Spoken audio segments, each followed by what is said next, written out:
which was Molly's family. They had the license for the bridge.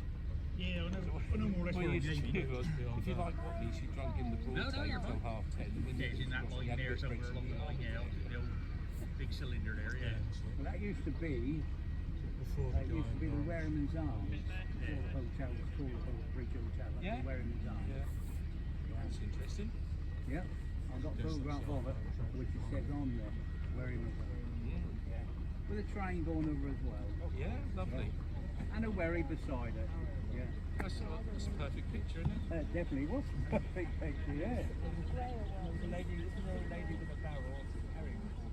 Lord Roberts was a wherry, and she used to be a trading wherry under sail, and I know of one of the people who used to sail it, and that was Blucher Thane, who my father used to work for, and he was a boy when he used to sail with Blucher, so he learned all his trade from Blucher.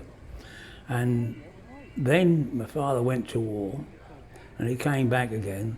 By that time, Lord Roberts her sail had been taken away, and a lot of her sailing gear, but she still had her mast.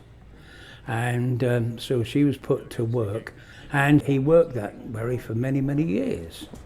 And one of the things he used to do in winter time was cart the sugar beet from various different places, or pick-up points, or staiths, which a lot of the sugar beet was left by the farmer, and they used to handball it on by a beet fork, and probably they used to take about 4 people and probably about 4 hours to fill, and then we used to motor it down to Yarmouth, across Braden Water and to Cantley.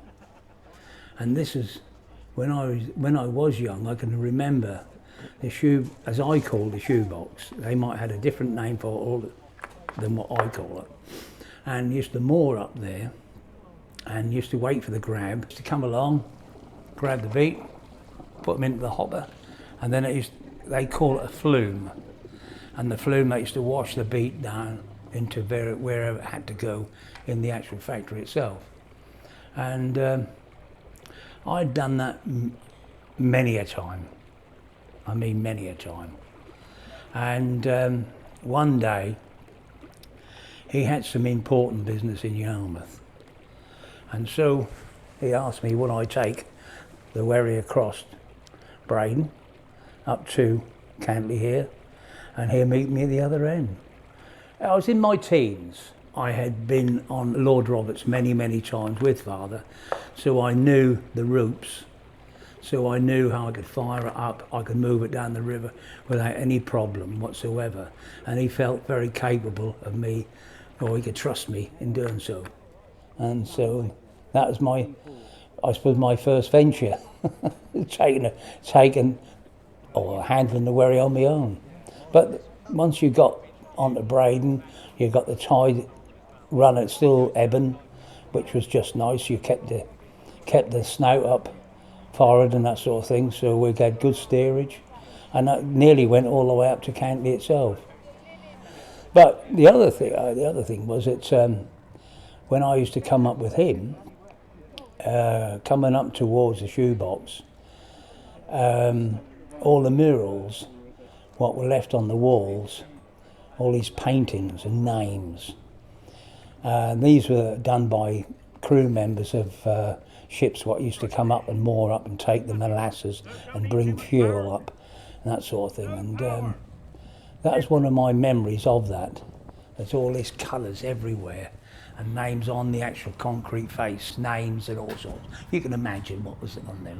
And that's one of what sticks in my mind. Then many years later, when I came as skipper of Albion, that was one of the first things that struck my mind. When I went past it, that had all gone, which is a pity, really. That's part of the Broad's history.